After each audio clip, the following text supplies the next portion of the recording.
आज गणतंत्रता दिवस के अवसर पे एक बार जोर से भारत माता का जयकारा लगाएंगे पूरे दिल से। भारत माता की जय। इनकलाब जिंदाबाद। इनकलाब जिंदाबाद। वंदे मातरम। वंदे।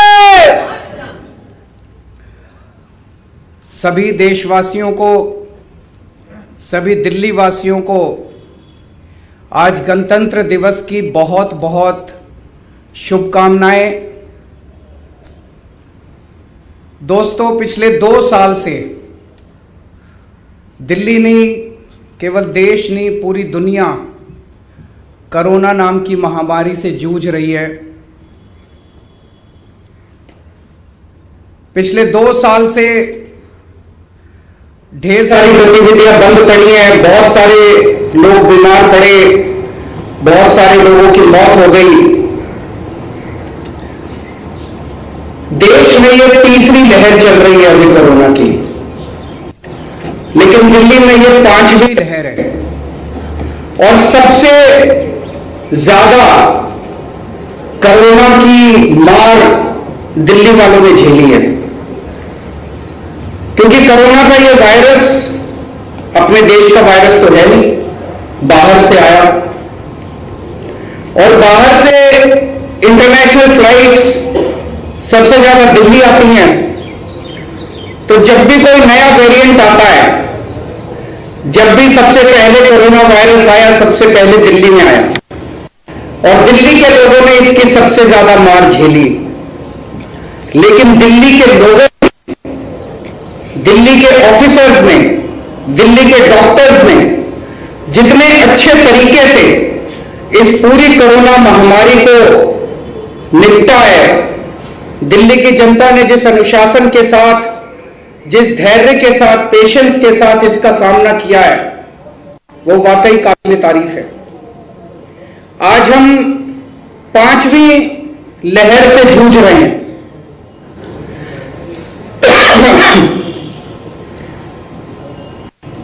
ओमिक्रॉन की ये लहर बहुत ज्यादा तेजी से फैलती है, लेकिन थोड़ी माइल्ड बताई जाती है।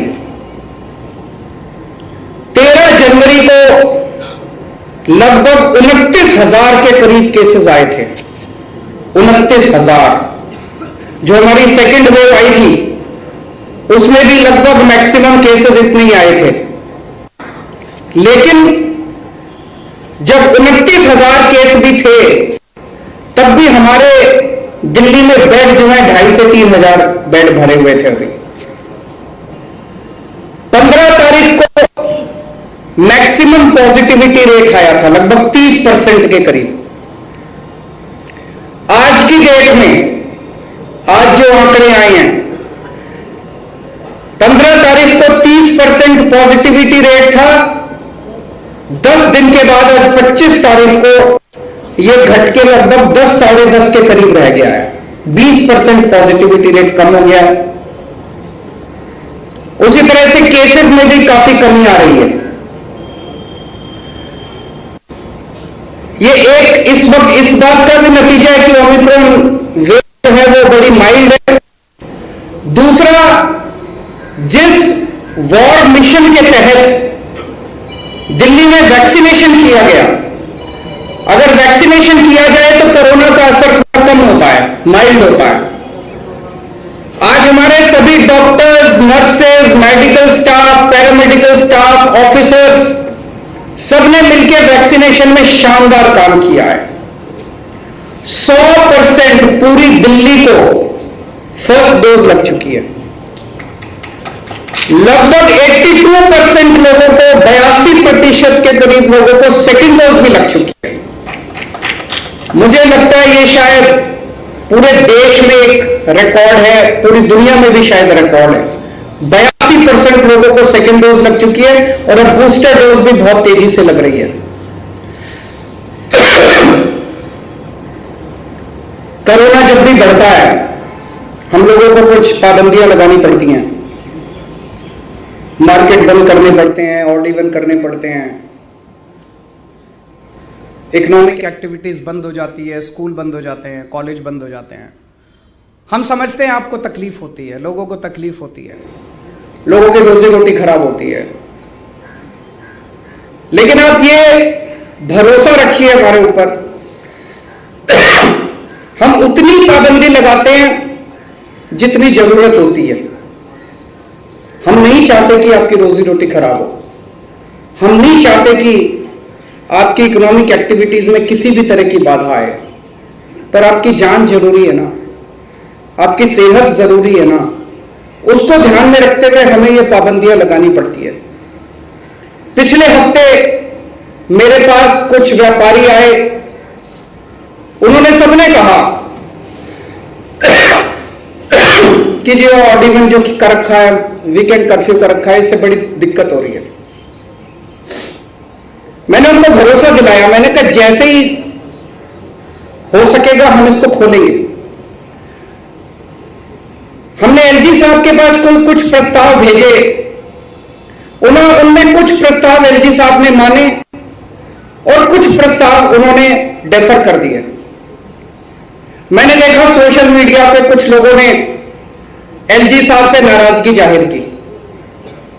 मैं उनको कहना चाहता हूं कि एलजी साहब बहुत अच्छे हैं, वो आपकी सेहत और आपकी जिंदगी के लिए चिंतित हैं। हम सब लोगों को कोई रेस्ट्रिक्शंस लगाने में मजे नहीं आते, हम क्यों रेस्ट्रिक्शंस लगाएंगे? हम सब मिलके, मैं, एलजी साहब, हम सब मिलके जल्दी से जल्दी, जितनी जल्दी हो सकेगी हम इन रेस्ट्रिक्शंस को हटाएंगे। आपकी जिंदगी को दोबारा ढर्रे पे लाने की हम कोशिश करेंगे, दोबारा सुचारू रूप से आपकी जिंदगी चले, इसकी हमें पूरा प्रयास रहेगा। आज गणतंत्र दिवस है, पवित्र दिन है। आज के दिन हमें सभी स्वतंत्रता सेनानियों की याद आती है। आज के दिन जिन लोगों ने देश के लिए कुर्बानियां दी थी, उन सब लोगों को हम याद करते हैं। किसी भी स्वतंत्रता सेनानी के योगदान को, उसके शौर्य को, उसको कम नहीं आंका जा सकता। हर एक ने अपने अपने स्तर के ऊपर खूब कुर्बानियां दी, खूब संघर्ष किया, लेकिन दो महानुभाव, दो स्वतंत्रता सेनानी ऐसे हैं जिनसे मैं सबसे ज्यादा प्रभावित हूं। मैं समझता हूं कि वो शायद बाकी सब में एक हीरे की तरह चमकते हैं। वो दोनों हैं, एक है बाबा साहब अंबेडकर और दूसरे हैं शहीद आजम भगत सिंह। दोनों के रास्ते अलग थे, लेकिन दोनों की मंजिल एक थी, दोनों के सपने एक थे। बाबा साहब अंबेडकर ने बहुत संघर्ष किया। आइंस्टाइन ने एक बार महात्मा गांधी के लिए एक लाइन बोली थी। आइंस्टाइन ने कहा था, generations to come will scarce believe that such a man as this one ever in flesh and blood walked upon this earth। Einstein ने कहा था कि आने वाली पीढ़ियां यकीन नहीं करेंगी कि कोई ऐसा व्यक्ति हार्ड मास में इस पृथ्वी पे कभी पैदा हुआ था, इस पृथ्वी पे कभी चला था। मैं जितना ज्यादा बाबा साहब अंबेडकर को पढ़ता हूं, उनके जीवन के बारे में पढ़ता हूं, उनके संघर्ष के बारे में पढ़ता हूं, उतना ज्यादा मुझे लगता है कि यही लाइन आइंस्टाइन की पूरी तरह से बाबा साहब अंबेडकर पे भी लागू होती है। जितना ज्यादा मैं पढ़ता हूं, मुझे यकीन नहीं होता कि ऐसा व्यक्ति कभी पैदा हुआ था और इस किस्म का संघर्ष कर सकता था, ऐसा कभी काम कर सकता था। 1891 में पैदा हुए महार जाति में। महार जाति को उन दिनों में अछूत माना जाता था। उनके घर में खाने को नहीं था, बहुत गरीब परिवार से थे, बहुत गरीब। स्कूल जाते थे, क्लास में नहीं बैठने देते थे, क्लास के बाहर बिठाते थे। पानी ही पीने देते उससे खड़े, ऊपर से पानी उनको डाला जाता था। वो शख्स जिसके घर में कुछ भी नहीं था खाने को, वो शख्स जिसने कदम कदम पे छुआछूत को बर्दाश्त किया, युवा बनने के बाद वो कोलंबिया यूनिवर्सिटी और लंदन स्कूल ऑफ इकोनॉमिक्स से पीएचडी करके आता है। ये कोई छोटी बात नहीं है। 1914-15 के आसपास की बात है, जब उन्होंने कोलंबिया यूनिवर्सिटी में एडमिशन लिया। मैं 1914-15 मतलब आज से 100 साल पहले। कोई इंटरनेट नहीं था, कोई जानकारी नहीं थी। मैं तो सोच रहा था कि उन्होंने फॉर्म भी कैसे मंगाए होंगे कोलंबिया यूनिवर्सिटी के, उन्होंने अप्लाई भी कैसे करा होगा। उनको पहली बात तो ऐसा बच्चा जो इतने गरीब और पिछड़े बैकग्राउंड से आता है, उन्होंने कोलंबिया यूनिवर्सिटी का नाम भी कैसे सुना होगा। मैं तो ये सोच सोच के अचंभित रह जाता हूं। उन्होंने कोलंबिया यूनिवर्सिटी में अप्लाई करा, वहां से पीएचडी करी, वहां से पीएचडी करने के बाद फिर लंदन स्कूल ऑफ इकोनॉमिक्स में जाते हैं, वहां से दूसरी पीएचडी करते हैं। आज की डेट में, आज के युग में, इंटरनेट के जमाने में इतनी सुविधाओं के बावजूद हमारे अपने बच्चे, इतने सारे अफसर बैठे हैं यहां पे, इतने हमारे अपने बच्चे आज लंदन स्कूल ऑफ इकोनॉमिक्स में एडमिशन अगर लेना चाहे तो कोई आसान बात नहीं है। आज से 100 साल पहले 1916 में जब उन्होंने लंदन स्कूल ऑफ इकोनॉमिक्स और कोलंबिया यूनिवर्सिटी में एडमिशन लिए होंगे, और पैसे जेब में घेला नहीं है उनके, जेब में चवन्नी नहीं है उनके, और वहां जाके पढ़ रहे हैं। और लंदन स्कूल ऑफ इकोनॉमिक्स में पढ़ते पढ़ते उनके पैसे खत्म हो गए, बीच में छोड़ के आना पड़ा। और जब वापस आए फिर पैसे इकट्ठे किए, थोड़ा कमाया, इधर उधर पैसे इकट्ठा करके वापस अपनी डिग्री पूरी करने जाते हैं, और फिर देश का संविधान लिखते हैं और देश के पहले कानून मंत्री बनते हैं। गजब का इंसान है। उन्होंने अपनी पूरी जिंदगी में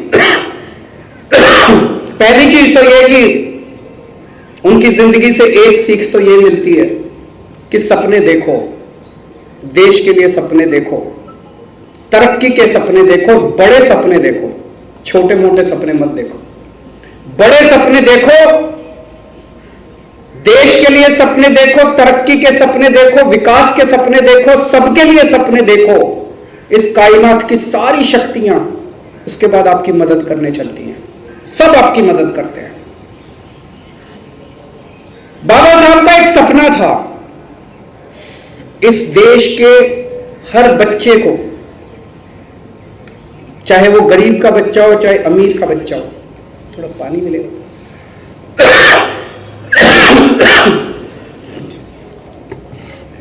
चाहे गरीब का बच्चा हो चाहे अमीर का बच्चा हो, सबको अच्छी शिक्षा मिलनी चाहिए। उन्होंने अपनी जिंदगी में झेला था, बहुत मुसीबतें झेली थी। वो चाहते थे कि देश आजाद होने के बाद एक गरीब बच्चे को इतनी तकलीफ नहीं होनी चाहिए। हर बच्चे को, चाहे अमीर का हो चाहे गरीब का हो, चाहे इस जात का हो चाहे उस जात का हो, चाहे दलित का हो चाहे ब्राह्मण का हो, हर बच्चे को अच्छी से अच्छी शिक्षा मिलनी चाहिए। अच्छी से अच्छी शिक्षा मिलना सब बच्चों का अधिकार होना चाहिए। लेकिन आज 75 साल के बाद, आजादी के 75 साल के बाद, क्या हम बाबा साहब का सपना पूरा कर पाए? नहीं कर पाए। आज गणतंत्रता दिवस है, शुभ दिन है, पवित्र दिन है। आज हम सब लोग कसम खाते हैं, शपथ लेते हैं कि बाबा साहब का सपना हम पूरा करेंगे।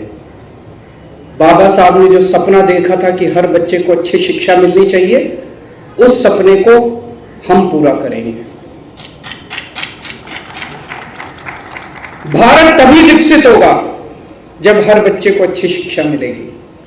भारत तभी नंबर 1 बनेगा जब हर बच्चे को अच्छी शिक्षा मिलेगी। इसका कोई शॉर्टकट नहीं है। चाहे चुनावों के दौरान बड़ी बड़ी हम बातें कर दें, हम भारत को यहां ले जाएंगे, हम भारत को वहां ले जाएंगे, लेकिन रास्ता बड़ा लंबा है, रास्ता बड़ा कठिन है, मेहनत करनी पड़ेगी और उस मेहनत में सबसे इंपॉर्टेंट शिक्षा है। बच्चों को अच्छी शिक्षा देना, बिना एक भी दुनिया के अंदर ऐसा देश नहीं है, विकसित देश नहीं है, डेवलप्ड कंट्री नहीं है जहां पे सारे बच्चों को अच्छी शिक्षा ना मिलती है। मुझे खुशी है कि बाबा साहब का सपना पूरा करने का काम दिल्ली में शुरू हो गया है। दिल्ली में आज दिल्ली सरकार पिछले 7 साल के अंदर जो दिल्ली के अंदर काम हुआ है, दिल्ली के सरकारी स्कूलों में काम हुआ है, दिल्ली के अंदर शिक्षा के अंदर जो काम हुआ है, वो किसी क्रांति से कम नहीं है। एक तरह से शिक्षा के क्षेत्र में क्रांति आ रही है। अमेरिका के राष्ट्रपति अगर दिल्ली आते हैं तो उनकी धर्मपत्नी मेलानिया ट्रंप दिल्ली के सरकारी स्कूल को देखने के लिए आती हैं। ये बहुत बड़ी बात है हमारे सभी टीचर्स के लिए, हमारे पूरे शिक्षा डिपार्टमेंट के लिए, सभी बच्चों के लिए, सभी पेरेंट्स के लिए गर्व की बात है। ये एक तरह से सर्टिफिकेट है। अगर हम कहें हमने शिक्षा बड़ी अच्छी कर दी तो सारे अपना ढिंढोरा पीटते ही हैं, लेकिन अगर अमेरिका की राष्ट्रपति दिल्ली आते हैं और दिल्ली में सरकारी स्कूल देखने जाते हैं, मैं समझता हूं वो अमेरिका के राष्ट्रपति तो पूरी दुनिया में घूमते हैं, मुझे नहीं लगता कि वो किसी भी देश में जाके सरकारी स्कूल देखने गए होंगे। भारत में आके, दिल्ली में आके दिल्ली का सरकारी स्कूल देखने जाते हैं।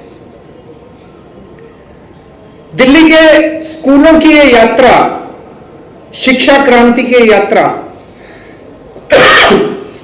2015 में शुरू हुई। नई नई सरकार बनी थी, मैं और मनीष जी बैठे, क्या करें कैसे करें।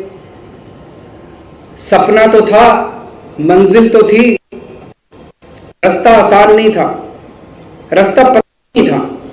तो पहला निर्णय तो यही लिया कि जितना कोशिश करते हैं बजट खूब देते हैं शिक्षा को, तो उस साल हमने एक निर्णय 25% बजट एकदम से, पहले कुछ परसेंट होता था, 5, 7, 10% होता था, उसको 25% बजट हमने शिक्षा पे कर दिया। ये आसान काम था। 25% बजट कर दिया और सारे स्कूलों का इंफ्रास्ट्रक्चर ठीक करने का काम शुरू कर दिया।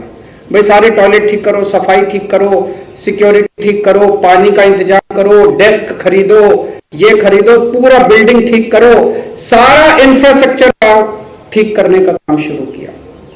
उसे एक माहौल तो बनने लगा, सारे टीचर्स को लगने लगा, बच्चों को लगने लगा, पेरेंट्स को लगने लगा यार ये सरकार स्कूलों को कुछ कर तो रही है। अगला काम था जो मुश्किल था, टीचर्स को पढ़ाने के लिए कैसे प्रेरित किया जाए। टीचर्स पे काम शुरू, उनको ट्रेनिंग देने के लिए बाहर भेजा गया, ट्रेनिंग देने के लिए भेजा गया, आईएम्स में ट्रेनिंग देने के लिए भेजा गया। उनको जितने मसले थे उन लोगों के, सर्विस रिलेटेड मैटर्स थे, उनको ठीक किया गया। जब टीचर्स बाहर से, विदेशों से, अमेरिका से, कनाडा से, लंदन से, यूरोपियन कंट्रीज से, सिंगापुर से ट्रेनिंग ले लेके वापस लौटे तो उनका भी हौसला बढ़ा हुआ था, उन्हें भी लगा कि अब कुछ करके दिखाना है। और धीरे धीरे नतीजे आने लगे, नतीजे अच्छे होने लगे, बच्चों के पास परसेंटेज बढ़ने लगे। और इस साल 12वीं क्लास में 99.6% नतीजे आए हैं। 99.6, यकीन नहीं होता लोगों को, 99.6% नतीजे कैसे आ सकते हैं सरकारी स्कूलों के। सुना करते थे 50%, 60%, 70% नतीजे आते हैं सरकारी स्कूलों में, बच्चे फेल होते हैं बोर्ड के पेपरों में। 12वीं क्लास में सरकारी, दिल्ली के सरकार और प्राइवेट से कहीं ज्यादा अच्छे नतीजे 99.7%, 6% नतीजे आए। अब नेक्स्ट स्टेप पे जा रहे हैं। बच्चों को अभी तक जो पढ़ाया जाता था उसको ठीक किया, लेकिन अब क्या पढ़ाया जाता है, हमारे बच्चे पढ़ के जो निकलते हैं वो कैसे हैं, उनकी क्वालिटी कैसी है। तो 3 चीजों पे काम किया जा रहा है। एक तो ये कि हमारे बच्चे जो भी दिल्ली के स्कूलों से निकलें वो अच्छे इंसान बने। उसके लिए हैप्पीनेस क्लासेस शुरू की गई हैं, हैप्पीनेस करिकुलम शुरू किया गया है। उनको थोड़ी सी मेडिटेशन कराते हैं, उनको थोड़ी सी मॉरल स्टोरीज सुनाते हैं, उनको अच्छा इंसान बनने की कोशिश की जा रही है। और ये कोई केवल फॉर्मेलिटी नहीं है। जो बच्चे हैप्पीनेस क्लासेस अटेंड कर रहे हैं उनके पेरेंट्स आके बता रहे हैं कि बच्चों के अंदर कितना व्यापक परिवर्तन आ रहा है।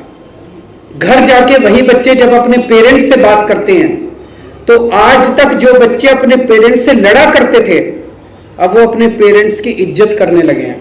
घर जाके पेरेंट्स की इज्जत करने लगे हैं, माँ बाप की इज्जत करने लगे हैं।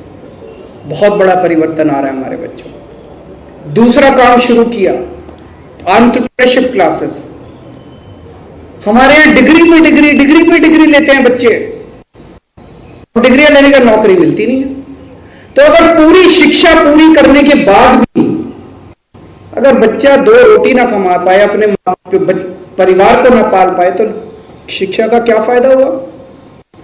2 BA कर ली, 2 MA कर ली, नौकरी मिल नहीं रही। अभी से 9वीं क्लास से बच्चों को बिजनेस करना सिखा रहे हैं। उनका पूरा माइंडसेट, उनका पूरा सोचने का तरीका, मैंने कई ऐसे बच्चों से बात की, वो अब 24 घंटे ये सोचते हैं कि मैं कैसे क्या बिजनेस करूंगा, मैं कैसे बिजनेस करूंगा। और मैं दूसरों को, बच्चे अपने आप टीवी कैमरे वाले लेके हमारे स्कूलों में जब घूमते हैं तो बच्चे कहते हैं मुझे नौकरी लेने वाला नहीं, नौकरी देने वाला बनना है। ये सोच बहुत बड़ी बात है। ये जो सोच में बदलाव आया है बच्चों की, बहुत बड़ी बात है। और तीसरी चीज कि जो बच्चा हमारे स्कूलों से निकले वो कट्टर देशभक्त होना चाहिए, अपने देश के लिए मर मिटने को तैयार होना चाहिए। तो देशभक्ति क्लासेस हम लोगों ने अपने स्कूलों में शुरू की है।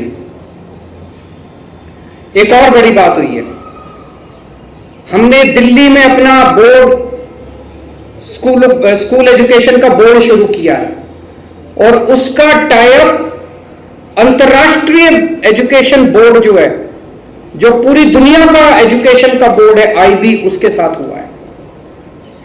IB एक ऐसा बोर्ड है जिससे पढ़ने के लिए खूब अमीर बच्चे, अमीरों के बच्चे, बड़े बड़े लोगों के बच्चे तरसते हैं उससे शिक्षा लेने के लिए।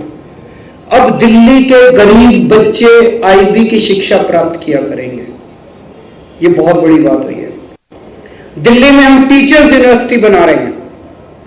दिल्ली अब पूरे देश के लिए क्वालिटी टीचर्स तैयार करेगी, पूरे देश के लिए शानदार टीचर्स तैयार करेगी। मैं सोच रहा था बाबा साहब की आत्मा जहां कहीं भी होगी, अगर आसमान में आज होगी और ऊपर से देख रही होगी तो हमें जरूर खूब आशीर्वाद दे रही होगी।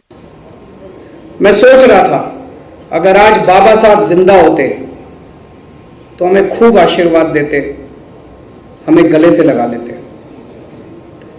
हमारे दूसरे आइडल शहीद आजम भगत सिंह, जिन्होंने मात्र 23 साल की उम्र में, 23 साल में एक युवा अपनी जिंदगी के सपने देखता है, रोमांस करता है, आने वाले भविष्य के बारे में सोचता है कि शादी करूंगा, बच्चे होंगे, ये बनूंगा, वो बनूंगा, करियर के बारे में सोचता है।